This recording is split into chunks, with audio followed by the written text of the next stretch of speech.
Welcome to another edition of Heavy Live with Scoop B. I am Brandon Scoop B. Robinson, senior writer at Heavy.com. It's election time, and to kind of bring that forefront to where it needs to be, it's a familiar face. We got Soledad O'Brien on the Heavy Live with Scoop B show. What's going on, man? Hey, how you doing? I'm doing all right. Staying busy, staying productive, staying socially distant. What's going on? What's new? You're very busy. Same. I feel like we've been in a sprint to election day, and it's culminating in chaos and stress. I mean, I feel like everybody is either doom scrolling on Twitter or just freaked out and calling everybody else to talk about how they're freaked out. But I've just been working. This is what we do: just cover kind of every angle of it. And really, I think it's one of those weird occasions where TV stations, which mostly I work for, and print too, they're going to call a race, but of course races aren't actually officially called, right? I mean, that it's not, people believe it's over when a TV station says it's over, but it's not. And so it's been interesting this year to see how many people are really trying to give warnings about all that can go awry, considering the turnout is much higher. People with, who are using and taking advantage of either early voting or mail-in ballots, much higher. And so all of that is throwing a lot of, I think, the polling off. I mean, polling relies on a lot of consistency in measures. So there's a lot of variables here. So I think that's just added a lot of stress to what's already a very stressful time. When I was kind of just preparing for this, I went to a place that was familiar to me. I went to a local phone store and we were just talking, barbershop style, just about the election, the implications. And one of the things that a buddy of mine said was, this election reminds him of Kerry and Bush in 2004. When you look at this election, there's a lot of differences there. Social media in its full form exists now. President Donald Trump is a horse of a different color, if you will. The way that he's able to characterize things and just all that's going on with COVID and more. Do you see the comparison other than those variables? It's yes, but also no, right? Those other thans are so huge. We're in the biggest public health crisis of the last 100 years, right? So that's a pretty big difference. I think the disinformation and misinformation, often led by the president and the White House itself, is just a whole other level than what we were dealing with in 2004. I think President Trump himself, both what he can command in attention and also a lot of the right-wing media that follows him and elevates him and gives him a platform. I think that's really, really different. I think it's even different than it was back in 2004. So yeah, sort of, but with some very, very, very big differences, I would say. And I think even just social media itself, as you say, right? Because all of those things I've just mentioned are kind of elevated even more on social media. So I think that's a big difference too. When you look at, fair enough, when you look at this election, okay, I use the Kerry Bush analysis, but then I look at, I guess, almost like too close to call in 2004, where it took days, where people were finding ballots and just getting the hanging chads of 2000. Yes, the Bush v. Gore. But even though it's a little bit like that as well in terms of the chaos, I don't think it's not the same. And again, for all those same reasons, it was just a different era. And I do think social media changes the landscape very, very dramatically. So I don't know. I wouldn't say 2000. I wouldn't say 2004. Certainly not 2008. I think what's making things complicated and a little bit scary for pollsters and for people who are pundits who get shit wrong a lot. I think it's just very different. I think there are a lot of different variables. Even the fact that turnout is so much higher. Well, who's turning out and whose message is resonating? I think that makes a big difference. So, I don't think it's the same. Smithtown High School's own Soledad O'Brien. You and I met. You spoke at my alma mater for grad school, Hofstra University. My aunt's been your hairstylist for years. Here you go. Wendy's on the case. I first became familiar with Smithtown High School. I covered a golfer, Jimmy Yu, I believe his name was, who they were comparing him to Tiger Woods. The reason why I bring up your background at Smithtown High School is because, number one, taking a cursory look, tell me if I get the pronunciation right. Maria de la Soledad Teresa O'Brien. Correct. Very good. You are kind of in that melting pot space where when you look on TV, you see a woman of color. You can't place it. You're Irish, you're Black, you're Hispanic. Check all those boxes. Check, check, check, check, check. You as a person working in media, how do you, maybe not how do you identify with color, but how do you identify with all of those different boxes? I don't think it ever, I mean, obviously I'm a woman of color, I'm Black, I'm Latina. So, but often the way it really works in practice, right, is that you are trying to figure out what's the best way to think about your identity in a story. So how do you connect to people, right? I mean, the only time I really think about my identity is when I'm trying to figure out how to connect to somebody. So when we were doing our Black in America documentary, your aunt worked on that a lot. You're having a lot of times being biracial was a very interesting way in, because we were often having conversations about sort of Black versus white or Black and white, and being biracial was helpful in that conversation. Or we did a Black in America that looked at colorism. And so that was an interesting part of the conversation. When we did Latino in America, the fact that my mom was Cuban, Afro-Cuban, allowed me, and my Spanish is more like Spanglish, and by then, I'd been back to Cuba many times, but when I was growing up, I knew nothing about Cuba. And so I didn't really have a sense of what it meant to be Cuban. And so my take on that was very much like, wow, I was a person who was very disconnected from her Latino roots. I would never pretend otherwise. So I think I've always tried to bring in pieces of my identity as I'm trying to have conversations with people. During 9/11, when I was interviewing people who had lost their spouses, Port Authority, I remember interviewing a woman who had 5 kids, and she had an 18-month-old. And at that time I had an 18-month-old. And I just remember we bonded over when you have a little child, they'll put their head on your shoulder, but often they'll bite you, and you get these little bite marks in your shoulder because they're kind of teething. And we were comparing the bite marks in our shoulder, so you try to find a way in so that you can have a conversation with someone. Like we meet in a place, and probably that's the only time I'm really thinking about identity, is what's my way into this conversation, and what can I bring of myself that will make this interview even better. That's fair. Tell me something. You are in a space where it's similar to, well, let me start like this. I remember turning on the TV and seeing you on NBC. Over time as a political correspondent, I believe you did some anchoring as well, and then you transitioned into CNN. When you look at today's social media digital climate, do you feel as though you left at the right time and you transitioned into the wild, wild west of using and owning your own set of things and network at the right time? I'm not sure that I did it at the right time. I do believe that I am not a person who ever looks back wistfully at I wish I coulda, woulda, shoulda. That's just not me. So I am much more the kind of person who makes good of where I am, whatever happens. And I think it's actually been a big strength of mine to be able to, especially in the business I'm in, if something doesn't work out, to be like, okay, what's plan B? Whether that's a story you're on and all of a sudden something else happens, you move to the next thing.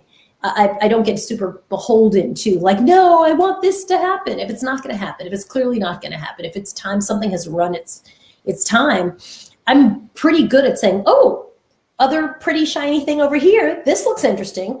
What could I get out of this? How could I kind of move over here? And I've done that a lot in my career, and I've always done it pretty much with good results, knock on wood. So I don't believe you can go home again. I don't believe you can, try to recreate the past in something. So yeah, I think I made good decisions to leave when I did, but partly because I make sure when I leap that I try to go glom on wholeheartedly into the next thing that's coming down the pike. I've had friends who've really been reluctant about that stuff. And sometimes those departures are hard. They're always embarrassing. You get fired off a show or you get moved, it's never It's never very easy. But I always felt like, wow, this new thing that I've got has some very interesting opportunities. And the minute someone hands me an interesting opportunity, I usually can make something pretty great out of it. Tell me more about Starfish. Yeah, we changed our name. We're Soledad O'Brien Productions now. We were Starfish Media when we started because our foundation is Starfish Foundation. I started a production company because I found myself just wanting to do less of what I was being sent to do and more of the things that I wanted to do. So sometimes you're sent to do amazingly interesting projects. I travel all the time. And then sometimes you're standing there doing the 10th anniversary of John Benet Ramsey, and it's like, that's fine. That's a fine story for some people, but I'm not interested. It's not something that I particularly wanted to cover. It wasn't the kind of story that I wanted to do. But if you're a reporter, you go when you're sent. And so I love the idea of saying, like, well, maybe I can just pick the stories that I want to work on and just say no to the things that I don't want to work on. And it's been a really wonderful opportunity, both to focus on the things I want to do, but also I think to be able to work with people you want to work with, to be able to try new things that you want to try. I've gotten to be in a lot of movies playing myself because I can't act, only because it's just very easy to do it. I play it myself. And so, I think it's just been, I think it just opens up a door to trying new things and doing new things if you're up for it, and saying no to the things that you're not all that interested in. But also I've been at my career for 25 or 26 years, for a long time. And I felt very ready to kind of make a turn and start owning some of my own content. We had a pretty good library that I got to take with me when I left CNN. And I think now, as I look at our political coverage, and I find the media so frequently disappointing in it, I'm really glad. My husband used to always say, he's like, if you were there, you'd have to quit because you'd be losing your mind. And I think that's really, really true. When I hear you talk about your library and walking, it sounds like an independent rapper leading masters from Def Jam. Well, you know what? There are analogies, right? Which is own your own stuff. I mean, it doesn't matter if you're a rapper or you're a TV anchor or you're a writer or you're a painter or whatever you are, right? At some point, you need to be able to, the real value is being able to own and then leverage the things that you spent time creating. That's for any business. And so that was another thing, being able to, it's all part of that idea of like, I want to work on what I want to work on. I want to own what I'm working on. I want to do the partnerships I love working in partnerships, but I want to do the ones I want to do and not the ones where I'm like, this is a bit of a waste of my time. So yeah, I think that's an opportunity. And also I've been doing it a while, so I had a pretty good name and a pretty good brand. And I think because, I wasn't 20 years old, I was 50 years old. And I think that allows you to, to leverage kind of what you've already built.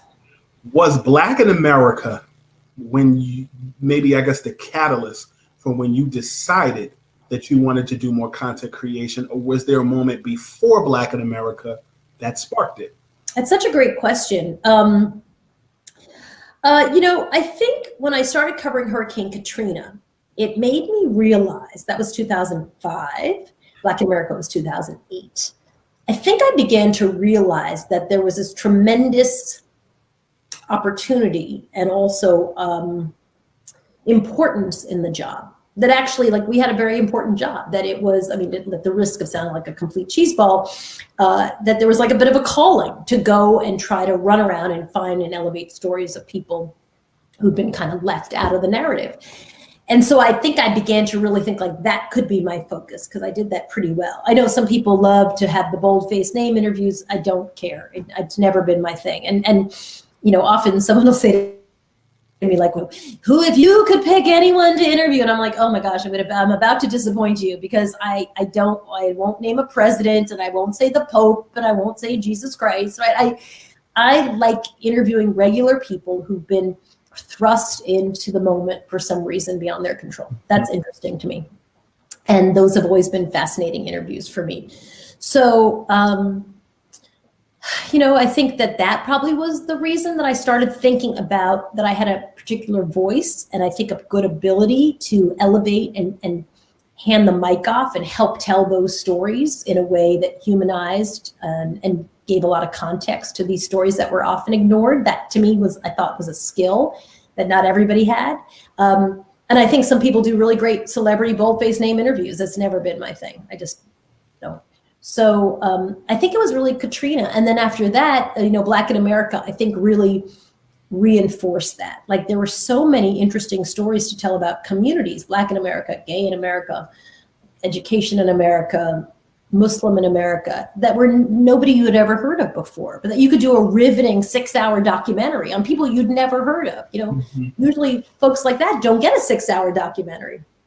And it was pretty remarkable. And I think it proved out to me what I had believed, that there was interest, that there was quality, that there was an ability to do these stories at a very high level, and that I was pretty good at it.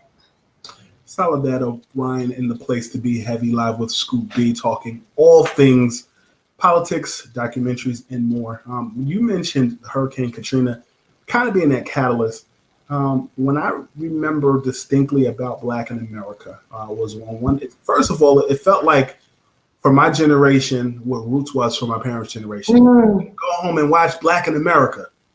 It was a crazy time. We did it for 9 years straight, and it really was groundbreaking. It's too bad that we don't do it now, because I think this would be a very interesting time to look at issues. And listen, at some point, I think a lot of places, they give a nod to what they would call diverse content. But, Black in America really wasn't that. I think it was a deep dive into a community, and they did it very, very well. It was really groundbreaking at the time. I was so honored to be part of something that was a very interesting experiment. I remember when it first started, and I believe it started at a time when Obama was first elected, like that summer, 2009.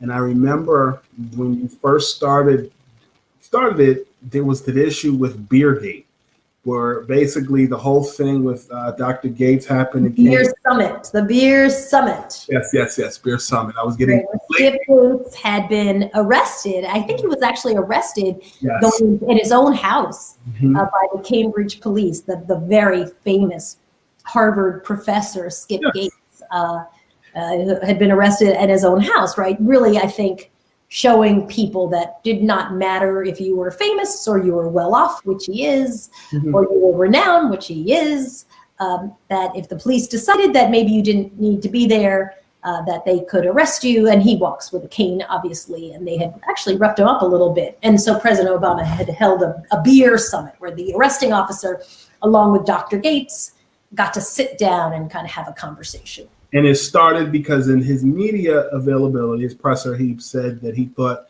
that the Cambridge police acted stupidly.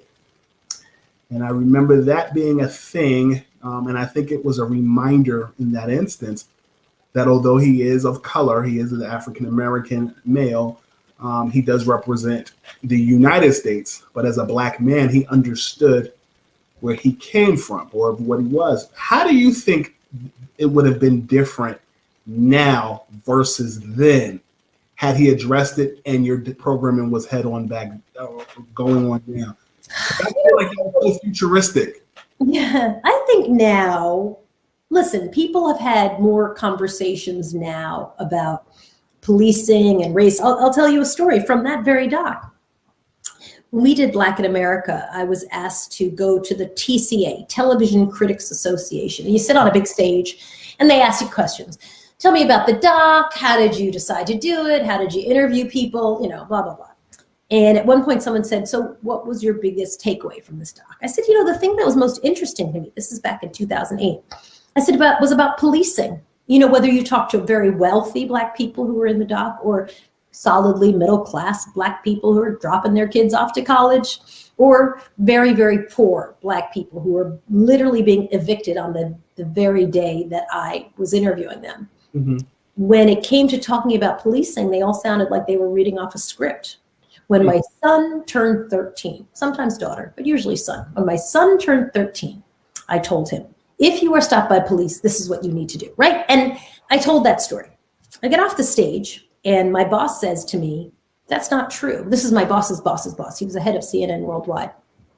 That's not true. He said, white people tell their children about that with policing too.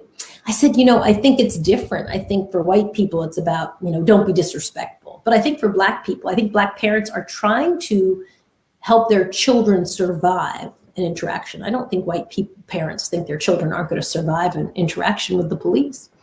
And he said, well, it's not true, and you need to stop telling that story. And so I did.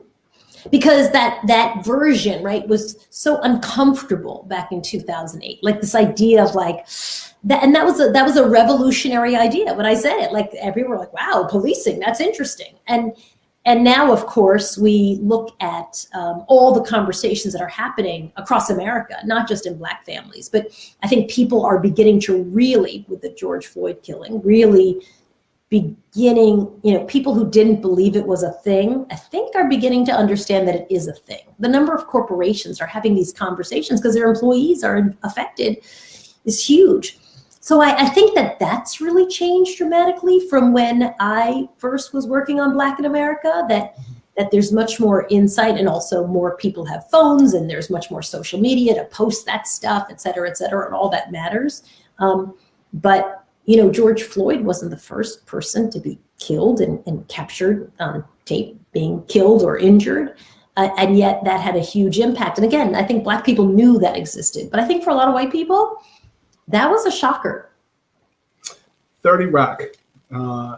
For me, when you're grinning already, I interned at 30 Rock when I was in grad school. And I remember actually I interned at Nightly News and also News Specials.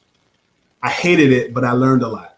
And I remember running into Tom Brokaw on the elevator and having conversations with him and meeting and having actually told Lester Holt that I hated my internship. And he's like, well, that's what you learn what you don't like so that you know what you do like. Like I learned a lot, but just the prestige of 30 Rock in and of itself was pretty dope. What did you learn about yourself professionally during I love that building. It's this big, amazing, massive Art Deco. Like it's such a classic New York City building. So when you walk in, you just feel fortunate to be there. But if you work in the building, right, it's insane. Like who works in this amazing, iconic building?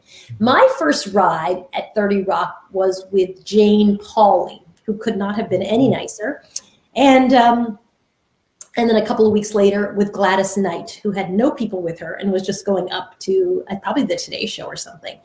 And, so the elevator at 30 Rock, probably different today for security purposes, but back then was just insane, right? I mean, literally, you would just find yourself in the elevator with some famous person who was shooting SNL or the Today Show or Nightly News or any of the talk shows.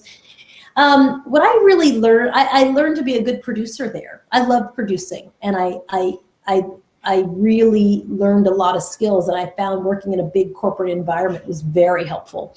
I think it gives you a big stamp of approval if you can get through it, but also I think you just learn about how things get done in a corporate environment, which is very different than a small, scrappy startup like we have now, or even in, broadcast to cable, which for me was NBC to MSNBC or CNN. I think you just learn a lot. I also, as much as I love being a producer, I knew I wanted to be on camera because I knew you got a lot more control over the narrative if you could be on TV.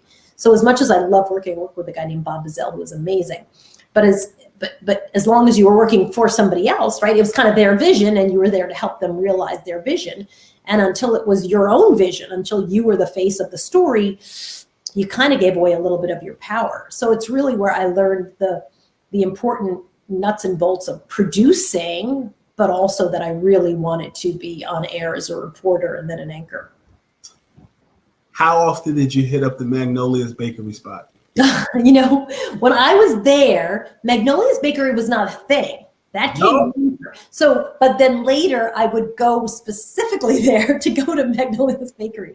But when I was there, what was on that corner? I'm trying to remember. There were some good little cafes, but the food got a lot better over time, like much, much, much better. It was never, at first, it wasn't like a hot spot people would come out, but no one thought to turn that into a restaurant-y, breakfast nookie type thing. Magnolia's is the spot. You cannot hate on Magnolia. I mean, that's just literally eggs, flour, sugar, and creamy frosting. It's amazing. On-the-go food. For working professionals, and you go into the gym later that night to work it off. When I look at your time at NBC and then your transition to CNN. I mean, when I look at talking heads, I feel like for me, just observing, 9/11 kind of heightened that process. Opinionated, cable news, 24-hour. You look at people in Afghanistan and Iraq, when you'd ask a question from the studio in America, it took like 10 or 12 seconds for people to shake their head and hear it. To me, I feel like the internet was that next transition. What's next? Oh gosh. I don't know. I'm not sure that I'm the one who's great at picking those things. I've tried to be good at leveraging them when I've had an opportunity. I think I do well on social media. I think I've learned to leverage any platform that I get to be on, but I don't know. I really don't. Certainly user created and user generated stories has been very, very huge. And I don't even think it was done to the degree which it could be done until TikTok got on the scene, right? I mean, YouTube is great and amazing, but really TikTok has changed the entire game, and that's been pretty fascinating. So I don't know. I don't know that I would know that. Well, Real Sports with Bryant Gumbel had some features with you that I think gave you a diverse look, if you will. I kind of feel like it was the reverse Jemele Hill. You did hard news, field reporting, and then you dipped your toe into the tub of sports and just the politics. Show on TV. I love that show. And the reason I love that show is because, it's not really about sports, right? Real Sports is not about sports. Real Sports is a prism through which you look at the world.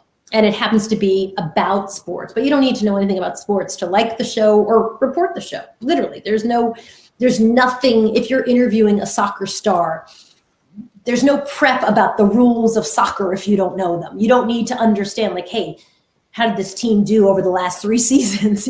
What position how poised are they to win the championship? It's usually about the human condition, right? It's usually a story about what it's like to be a human being, told through the prism of this thing where it's winner takes all, where losing is brutal, where the stakes are high, where heroes are made. And to me, I find that part fascinating. It's never about, what do you mean you don't understand how you score in field hockey? Like having sat through, my daughter played field hockey for a season, and I was always like, my husband and I would leave each other like, what happened? What? It's never about that, which I always appreciated. I love the sports that I love, and I'm bored by the sports that I don't care about. It's always about human beings. And because it's about human beings, it makes every sport fascinating. Because it's not about the sport. You don't have to be a fan of the sport. You have to be a fan of humanity. And I'm definitely a fan of humanity. Bryant Gumbel, I would imagine that you work with him at HBO, but you've also worked with him at NBC as well. Yeah, you segue perfectly. Mr. Gumbel, would you like some coffee? Mr. Gumbel, I'm going to. That's how far back y'all go? When I started at HBO, someone said to me, "So you and Bryant Gumbel worked together at NBC?" I'm like, "Well, I'm not sure what you'd say work together." Like, I got him coffee occasionally because he was on the Today Show, of course, and then sometimes the correspondent I worked with was also on the Today Show. Yes. You guys are fixtures at 21 years old plus. When you look at Bryant Gumbel and his ability to do the Today Show and then go into almost like I guess you could say a news magazine show in Real Sports, his versatility must be He's a genius. He's a genius, and you know what I love about him? He's very unafraid. He has the ability to make a show his, right? He doesn't go in and say, "Just tell me how you want it." It's always going to be, "This is my show. And my interpretation of how we're doing this," which I've really tried to do in my own work. Like, how do I make this my show? What would Soledad O'Brien do? What makes it different? Like, why am I mean, it's back to what we were just talking about, right? Like, why does me being there or telling the story matter? Why does my point of view, it has to bring something. Otherwise, 10 other people could just come sit in and do it. And they certainly could do it, but could everybody do it the way I would do it? And so I think that's the beauty of what individuals can bring to a thing. And I think he always did that very well on the Today Show, certainly Real Sports. He makes that show his own. And also he's got a very high standard for quality. Mm-hmm. He does not suffer fools. at all, which means that everybody has to bring their A game all the time. There's no half-assing it on that show ever, which is a really wonderful thing, I think, and kind of way to work. You can't half-ass it. You got to full-ass it at all times. Well, 100% all the time. Growing up, the big three on the evening news, you had Dan Rather, Peter Jennings, Tom Brokaw. Did you ever watch the three of them on split screens at the same time when you were off? No, there was no such thing. What? I just taken three televisions and plugged them in next to each other. Where you could see that, of course, was in the control room, right? Because they could bring them up all next to each other in a multi-screen control room. But I was very rarely in a control room at that time. I usually did morning television. So no, I sometimes you'd see every single TV station at all times running. And then they'd also have up all the big locals. So you'd have up what was happening in New York locally, what was happening in Chicago locally, what was happening in Philly locally, probably Miami would be there too. But no, I never was a real control room producer. So very rarely. When I look at the three of them, to me, there was a Jordan Byrne magic appeal. However, Ed Bradley was the we want to be a journalist. The way that he asked questions is why.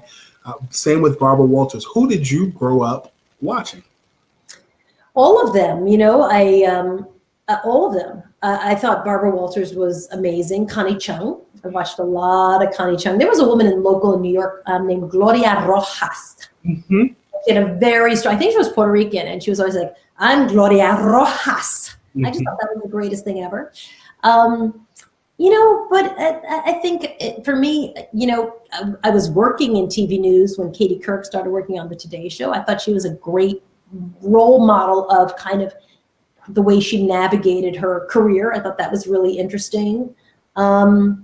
And then, of course, the big three network anchors. I never thought the guys really related to me because I think they made the evening news seem very much like it wasn't necessarily a place where women would thrive. Sure.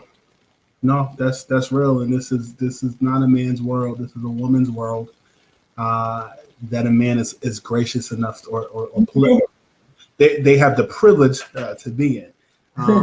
When I look at this election, a few more questions. Do you foresee it being done at night? Or no, I don't know. I don't know. I think there's so many variables in this one that it's gonna, who knows? And I know everyone says the same thing, right? It depends. It depends how close it is. That's gonna 100% determine what happens next. If it's close, then no. But if it's not close, where that whatever the mail-in and the other ballots need to be counted, then it won't be done. But if it's close, it won't be done. If it's not close and it's a blowout, then theoretically, I think they could start realistically calling races for different candidates. This presidential election has the potential to have a Black woman of an HBCU university or HBCU and Kamala Harris as the first Black woman in a political office, in the office of... the AKAs will be insufferable. They already, and I say this as a Delta, we're trying to give them props because we get it. He's going to be vice president probably, so come on. But constantly reminding the Deltas that she's an AKA, I don't know. It's a lot. We're going to give them their moment so they can gloat. Yes. I'm going to give them the moment to do that, because I think they deserve it, but still. Well, I grew up in a house where my mother was ski-weeing all her life, but my godmother is a Delta, so I heard the whoop on the other side as well. You heard it all. As a woman, I know that my late grandmother, she cried when Obama won. Mm-hmm. As a woman, does it have that same effect for you? I'm a big believer in that what people see and what gets elevated and put in front of them really matters. I hear it all the time, and all these young reporters will say to me, when I saw you reporting, I thought I could do that. So I do believe that. And so I think it does make a difference just in terms of what becomes possible, right? Once it's done, it becomes very, very possible versus, well, no one's ever done that before. That'll never happen. So I love that. I love turning what is possible on its head all the time. I really do appreciate that. I'm not super emotional about those things, but only because I recognize that there's usually hell to pay afterwards on some of this stuff. But I do think what people see really matters. And it's actually why, I think seeing decency reflected and seeing kindness reflected and seeing non-bullying reflected and not gaslighting reflected, I think that's going to be important too, hopefully. What's next? For me, oh my gosh, coronavirus, like every production company, all of our productions stopped down right away. Kind of crazy. But we're back up again and starting to shoot in the field. We never really stopped with the show that I do, matter of fact. I was shooting it from my bedroom for a while. And then when my kids went off to school, I was like, I cannot shoot a 3-camera story show by myself for both HBO. So we're in the studio, back in the studio a little bit, which has been great. So we just keep working, and we're very, for our company, I just felt like I wanted to try to keep everybody working. We were going to see if we could get through this, however long it takes, to the best of our ability and keep everybody working. And so far, knock on wood, we have. Working, staying busy. That's what you've been doing all day. I appreciate your time, Miss O'Brien. You're off the hot seat. This was a long time coming, and I'm glad that you made some time for me. Thank you for having me. I so appreciate it. Yes, ma'am. All right, we're out of here. Election day. Go vote.